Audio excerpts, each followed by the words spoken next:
Hello and welcome to the Schooner Pod. I'm your host, Bobby Howard. It is Bobby After Dark, folks. A rare occasion where we get to talk to you, me and you, whoever's listening in these late wee hours of the night. Uh, Look, it's a big event. We're going to talk about the OU football um, SEC opponent drop just happened tonight. Very exciting stuff. If you're listening to this live, thank you for joining. Make sure to ask your questions here. Would love to see what y'all have to say. And if you're listening on our podcast feed, awesome. Hope you enjoy the show. But yeah, let's get down to it. So this has been a day that I think we've all kind of been waiting for since really the news became official that OU is moving to the SEC. We needed something tangible. We needed something real to be like, okay, what's it going to look like? And even though we don't have a proper full schedule yet, we have an idea. We know who Oklahoma is playing season 1. And look, suffice to say, I'm thrilled. I'm very thrilled with this. It's a tough schedule. We knew it was going to be tough, but you don't go to the SEC for easy. You don't go for chill, and you don't go for layups. If we want layups, we'd stay in the Big 12. So, look, without further ado, it's already out there. It's not a shocker to anybody who the schedule contains, but let's get on to it. So first off, I'm just going to read them all off, and then we're going to break them down bit by bit. 8 opponents, obviously Texas, and 7 new SEC teams. The other 7 are playing Texas. No common opponents between both Oklahoma and Texas, which is pretty awesome, pretty cool. So everybody gets a taste of the new two teams coming through the SEC. So starting things off, the big one, the white whale, the Alabama Crimson Tide, folks. Not only are they playing the Sooners year 1, they're coming to Norman. Absolutely titanic, massive game, massive occasion. We'll dive deeper into that a little bit later. Next up, at home, the Tennessee Volunteers. Another massive occasion for several reasons. Obviously, OU and Tennessee don't have a ton of history together. However, their head coach, Josh Heupel, and OU, massive ties there. Heupel, of course, leading the Sooners to a national championship as the quarterback in 2000, longtime assistant coach, infamously was fired by Bob Stoops after a brutal 2014 campaign. 10 years later, coming back to play his Sooners at Owen Field. That is going to be an electric game. Then you also have at home, South Carolina. You got the Gamecocks coming to Norman. Another storyline there. Shane Beamer, longtime Lincoln Riley assistant, coming back to Norman at a place that really catapulted his coaching star to the next level. That's going to be truly wild. I'm not even going to talk about the potential storyline of Spencer Rattler potentially not doing very good this year and having to come back to South Carolina, and then the Rattler return game. I'm not even going to entertain that because I kind of don't want it, because that just seems like you're setting OU up for failure there. But those are the 3 SEC teams in Norman. Texas, as usual, played at the Cotton Bowl. That counts as a home designation. So OU Texas, one of the home games for OU. So only 3 SEC teams coming to Norman, which is fine by me. We're going to get to see them anyways. No need to rush. Exciting stuff. Let's get on to the aways now. This is where it gets spicy. I'm just going to start it off. Calling Baton Rouge, folks. We are the Oklahoma Sooners are going to LSU, I believe, first time ever. Let me get Winsipedia going. But this is a game I feel like people have had on their mind. This used to be before the move. I believe there was a home and home schedule between OU and LSU. It had always kind of been in flux. It got pushed back a bit, postponed indefinitely. Well, now it's happening. The Sooners are going to Death Valley to face LSU, which, depending on your experiences with LSU in the past. Uh, it's I that depends on, you're either excited for this or you hate it and you want nothing to do with it. Me, on the other hand, I didn't go to that um, just brutal Sugar Bowl that a lot of people talk about. I was too young, and I'm glad I didn't go because that would not have been fun. But Sooners going to Baton Rouge for the first time ever. This is the first time OU has not met LSU. Not only just not in a bowl game. The previous two meetings were the Sugar Bowl twice in 1950, in the national title in 2000. Well, technically the 2003 season, and then the Peach Bowl, which we don't want to talk about. That's going to be an insane environment. Can't wait for that. Next up, we have Auburn. Not a lot of history with Auburn. Obviously, anywhere you're talking about SEC football should be a pretty tough spot. This is the first time the Sooners have been to the Plains. They have never played at Auburn. Both times were previously at a Sugar Bowl. So first time in the Plains of Auburn for the Sooners. That will be a wild experience. Jordan Hare, enormous stadium. We've all seen what they do for the Iron Bowl. We've all seen that 2013 clip. Incredible stuff. Incredible stuff. That'll be a really fun trip. And it's kind of wild that I don't know. I don't think this one's getting as much hype as it should. Maybe, I don't know. There's a lot of excitement on the schedule, and this one feels weirdly enough a little overshadowed. But massive game against Auburn. Then you have the Missouri Tigers, a renewal of that Big 8 rivalry. Honestly, from what we've seen and heard, this is probably gonna be a late November. I think they're going to try to pivot this as, sort of a Thanksgiving-y thing for Missouri. We'll see how it goes. That's a familiar game. That's not really, I don't think anyone's all that excited about Missouri. That's fine. And then to close this out, the Grove at Ole Miss in Oxford. When talking to friends about this and when talking to the guys on the podcast about this usually is one of those locations that comes up the most as a place everyone wants to go to for the tailgating atmosphere, for all of that. And you get it year one, which is just truly just bafflingly awesome. We have a really, really cool road schedule. A lot of cool locations for the Sooners here. All right, going to take a peek at the comments here. So, 1982, chilling out in the chat. Nice to see you there, bud. Before we get started, he comments, before we get started, no more cars, trucks, meaning roadies are no more, or are more planes. So, no roadies for 24, Bobby. Where are you going? Are you thinking LSU or Auburn? Here's my thing. LSU definitely, Ole Miss definitely is my thought. Both of those road games, our road atmospheres are so titanic and so massive in their own right. I don't think Vaught Hemingway, has like a super intense road atmosphere, just from what I've heard. But the tailgating scene, off the charts. I need to see that. I absolutely want to see that. LSU, on the other hand, I mean, the environment, we've seen it. Saturday nights at Death Valley. It's one of the greatest scenes in college football. I know it's going to be intense. I know I'm going to have grandmother spitting on me. I know it's going to be just an absolute madhouse, but I crave it. I want it. I need to be in it. I need them to bring back Neck for 2024. I want that experience. I want to be in that mess of an environment. Because look, Sugar Bowl, Peach Bowl, it ain't Tiger Stadium. It ain't Death Valley at night. I need to feel that as a college football fan, and I cannot wait to see it. So for me, the absolute must are LSU and Ole Miss. Auburn, I want to try to make. Hell, even Missouri, I want to try to make.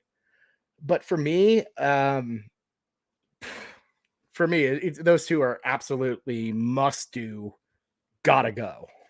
Because Auburn would be fun. I'm not trying to dismiss Auburn, but I think as a whole, it got, and there's a scenario where Auburn's a top road trip. on other schedules.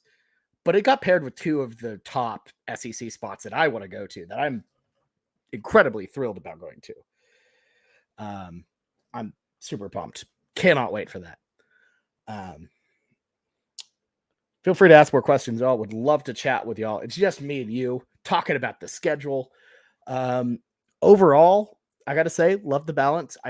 The SEC really showed out in terms of they made this a show. They were not shy about putting the biggest matchups, the biggest stages on display.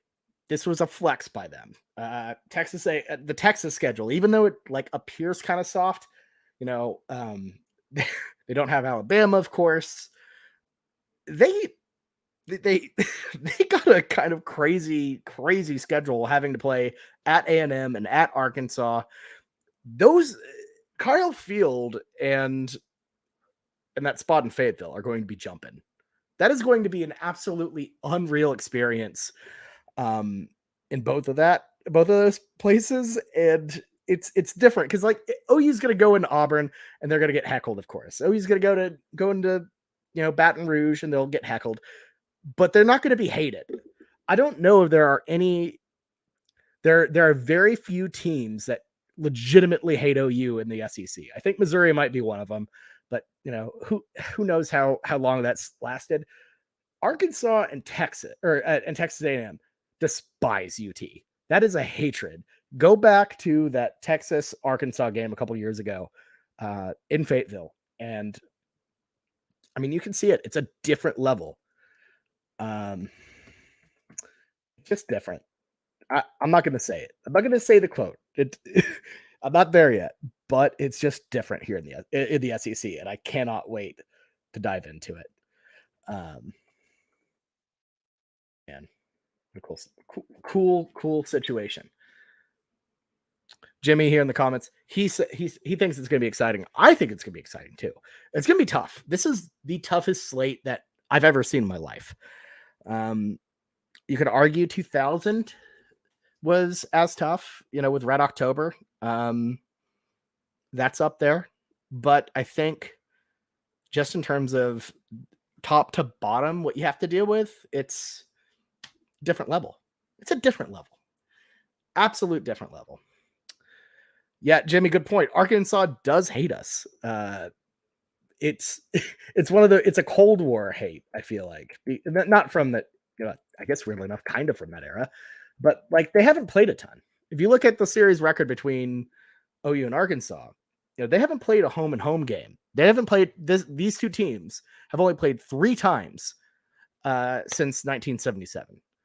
The last time either OU or Arkansas played in Norman or Fayetteville was 1926. That is nuts. So it's a deep-seated, weird hatred with OU Arkansas. We don't get that this time out. I bet we're going to get it later at some point. I think the SEC really wanted to prioritize everyone getting an even bite out of OU and Texas, and you can't double up, but you want to get to those rivalries first. And it clearly matters to have Texas play A&M and have Texas play Arkansas. So I think that's pretty exciting. All right, 1982 brings up another really good point.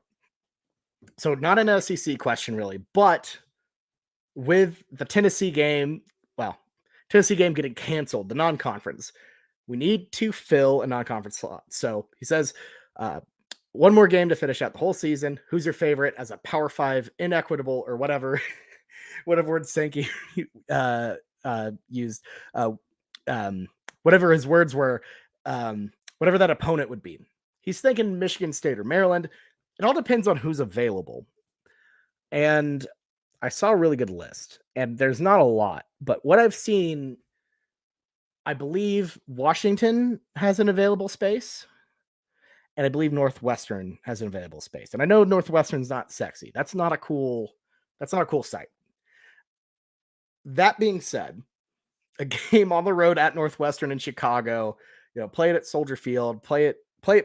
You can make a fun trip out of that.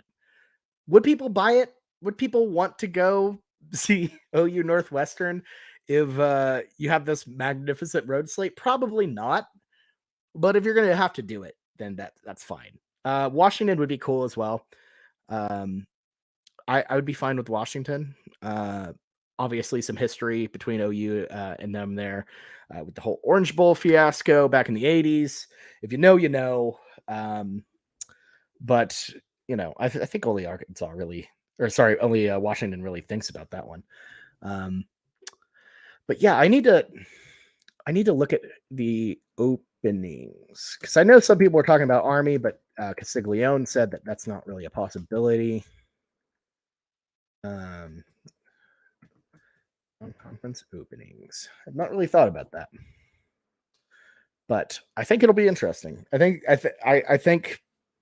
it's obviously got to be Power 5. That is a requirement. I don't think it's going to be a good Power 5 team. I don't think it's going to be something that will make you go crazy or get you too hyped. It's just trying to stop the bleeding and figure something out, but it's exciting. It's exciting. So, I want to hear y'all's thoughts. What games really stand out to you, either on OU schedule, in the SEC? Any questions overall? It's been a bit of a wild couple weeks. Just a little bit of a pod update. Both Jameson and Ty moved across the country in separate directions, so it's been a little bit different. That's why we've had the Bye Big 12 series be the way it is. Kind of get those pre-recorded and do all that because it's been a bit of a madhouse over here. We're doing our best. I want to know also, like, questions for y'all. Like, are there places that you want to visit that weren't on OU's schedule or were home games, or are there any disappointments? Any teams you wanted to see that didn't show up that you wanted right away? So, oh yeah, the Stomp. Yeah, 1982, bringing up OU Washington in 2008, or it was 2008, I believe. Yeah, with the nose guard. That was a horrible Washington team. I believe they either went winless or they won on the final game of the season to a winless Washington State. That was a bad Washington team. All right, Jimmy asks, will Bama be our first SEC game? I've heard it. I've kind of heard that will be the way it all opens. September game. Just that is the start of the new SEC, and I tend to believe that. Just with how the schedule has been set up, how it's been poised as like big lights, big games, front and center. I would bet that it is. And I got to say, the tailgating for that is going to be unreal. I get shivers. I tweeted this out. I get shivers thinking about that first tailgate, that the going out, staking, all of that, the energy. It's going to be wild. And I think, to me, like, obviously it's been a conversation.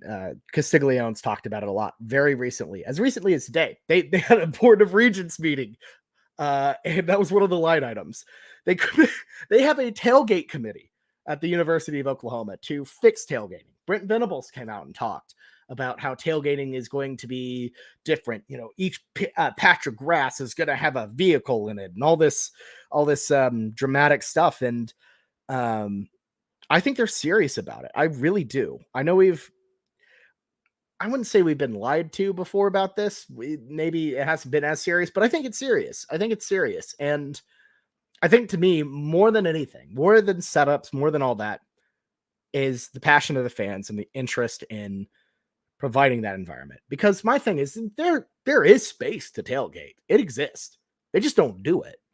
And I think it's due to apathy.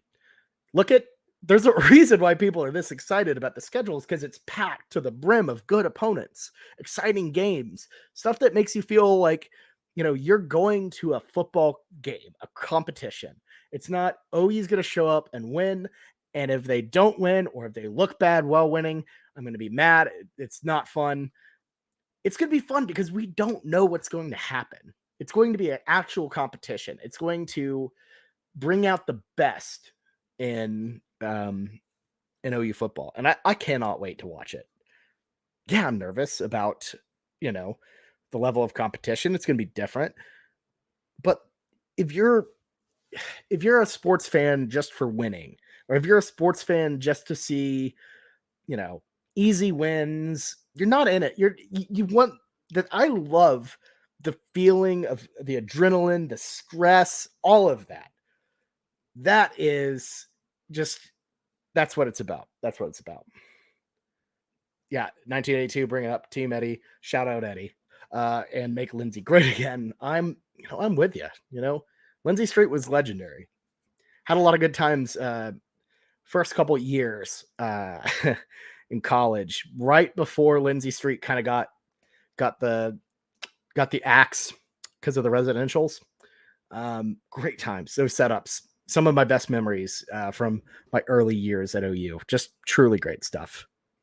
I think they could do a lot. I think they can do a lot, but we'll dive deep into that when we have the full squad. Can talk about that more in depth.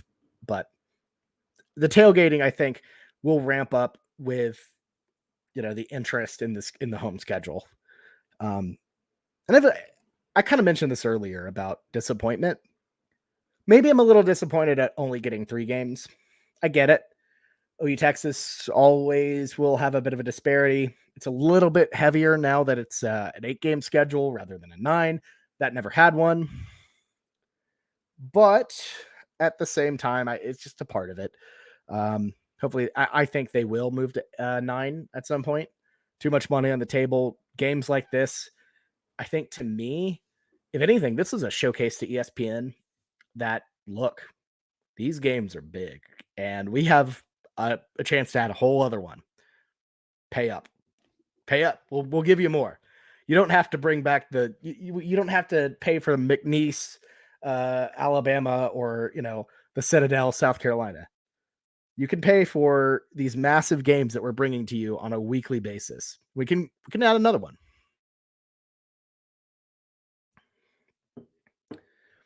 (1982) Hope Ole Miss is OU's first roadie. And maybe Josie will remember how fun and great real tailgating is back. Yeah, I'm with you. The Grove. I mean, these places that we're going to go to, it's gonna blow your mind. I can't, and I haven't even been to some of these I haven't been that well versed, honestly. I've been all around the Big 12. Only Big 12 campus I haven't been to is West Virginia. Been to Texas, but not for a game day. And even the other Big 12 schools is different. Ohio State, that was a different experience. But from what I've seen from and heard from the people who went to the Tennessee game and who have grown up in the South, Ty has mentioned this a ton. It's just going to be different, and I think a lot of people are going to be in awe about what they see and want to bring that back to Norman. And I know I'm bumped about it. I know I am excited to explore the SEC, do all that, really get into it. But all right, folks, this little bitty pod has come to a close. It was nice chatting with you all for a little bit. Ooh, before I go, though, I kind of want to hear what Jimmy has to say. Do you think this schedule release will help recruiting now that they know they'll be playing in the SEC? Yes, I do. And it's a perfect timing, hot off the press with the Champion Barbecue this weekend. Guys coming in. It's fresh. It's hot. We can be like, look, we got Alabama. We got Tennessee coming, year one. You're going to play at Ole Miss. You're going to play at Death Valley year one, like right away. Like, I think to me that a thing that's cool is the guys we're recruiting for 2024, that freshman class, you can point specifically to that schedule and be like, you can be a part of this first thing. You can experience this. It's tangible. It's real now. You can't just say general SEC, blah, blah, blah. You can point to locations and be like, you'll play here, here, and here. We have all the best coming in. You can be a part of the best. I think that's why people like playing in the SEC. That's why you have people come from California. That's why you have people come from all across the country, because they want to play in the best scenarios, in the best environments. Ultimately, that's it. And if you're a big brand, but not playing in those environments, if you're going out to, Kansas prior to, actually, no, just still Kansas. Some of these environments don't hit the same. That you don't, those aren't the ones you dream about playing in. It just doesn't have an impact, especially for the Pac-12. But overall, it's a hard battle to win if you're not playing in the SEC. And I think that playing those games that's going to mean a lot in recruiting. It's going to be a lot early too, especially the idea of hope, the idea of we could point to an SEC schedule, but not have an SEC like schedule of results behind us. So like if we went in and got clobbered in the SEC, which I think it'll be tough. It will be. I don't think it's going to be 6 and 7. I don't think we'll be back that direction again. But we don't have an SEC schedule of going 6 and 7. We don't have these lumps. We can point to the future and be like, we're building to compete here of the best of the best of the best. And I think that's going to help for sure. All right, 1982, with rivalry week being a huge deal and no more Okie Light, Oklahoma State, do you think SEC will mess around with the fair? Nah, no. I think OU and Texas together were so important. Like we're so, in lockstep about moving that game and protecting that game when they made this move to the SEC. They're going to, they're not going to let that thing leave. Games staying until 2025. However, the Cotton Bowl and the city of Dallas are working on renovations.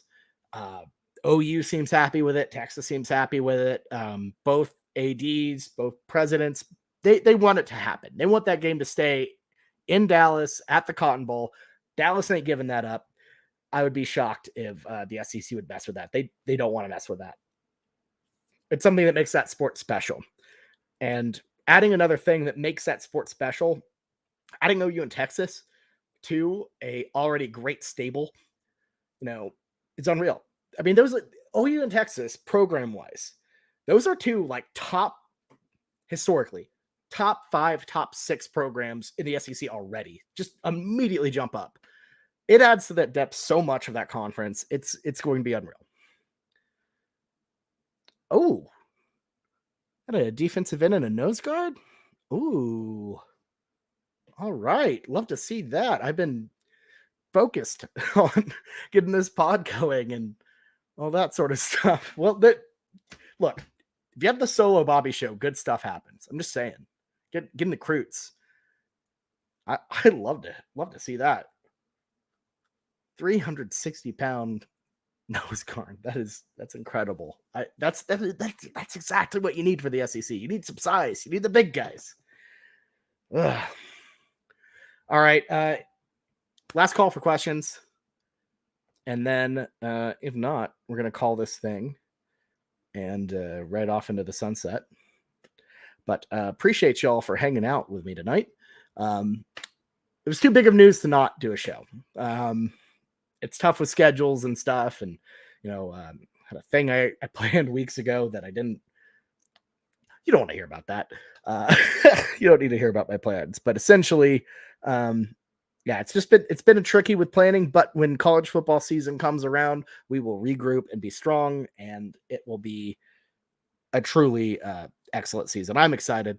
I know the guys are excited. All right, I'm gonna wrap this thing up. So, programming note, me and Bowden Blake coming on for Bye Bye Big 12 for the TCU, coming up very, very soon. Very much look forward to that. When's the next show? I think we're gonna, I think we'll go live tomorrow, actually. With everything with the SEC schedule, we didn't want to just talk about and reminisce on TCU as well. Like that just kind of didn't make sense. And I don't want to wait till Wednesday to do a full proper show. So we're going to do that. We're going to go tomorrow, 6 p.m. Central, to say goodbye to TCU, reminisce on all that. So make sure to tune into that. If you're listening on the pod, that's today. So on June 15th at 6. So you can pop in there. They've been pretty fun, talking, the comment sections of the other teams have been lively to say the least, and certainly love doing them. So make sure to tune in at 6. Whenever we get the whole crew together. I'm not sure on that yet. We need to get everyone together, do a lot of housekeeping. We need to do a lot of housekeeping because there's been so much stuff that's happened. We haven't even talked about Derek LeBlanc. Haven't even talked about the softball World Series. Congratulations to OU softball, by the way. What a dominant team. Not even going to talk about Jordy Ball, but good luck to her. Yeah, it's been a wild ride, but we'll get everyone together and do that at some point. I can't tell you when. I need to get everyone. It's nuts. It's kind of nuts right now in the old Schooner Pod household here. But I'm excited to get the band back together and talk some football. So, all right, that is all we have for tonight. We'll see you tomorrow to talk about TCU. Say goodbye to them. But overall, man, I'm so hyped about this SEC schedule. This is going to be so cool, so exciting, and it's a journey that we truly cannot wait to take with y'all, grow with y'all. The pod has been cruising, been doing good, and we wouldn't be able to do any of this without y'all, and we really appreciate y'all. So make sure to, if you haven't already, give us a subscription on YouTube. Would love to have you hit that subscribe button, or wherever you listen to your podcast. So all right, for me, and well, hey, just me, this has been the Schooner Pod late night Bobby edition. And you know what? I hope y'all go to bed, dream about those SEC road trips, dream about, I don't know, a bunch of old Cajun women screaming at you, a bunch of, seersucker suits down in Oxford. I don't know. Lots of great stuff to look forward to, folks. I can't wait. I truly can't wait. All right. Y'all have a great night, everyone, and Boomer Sooner.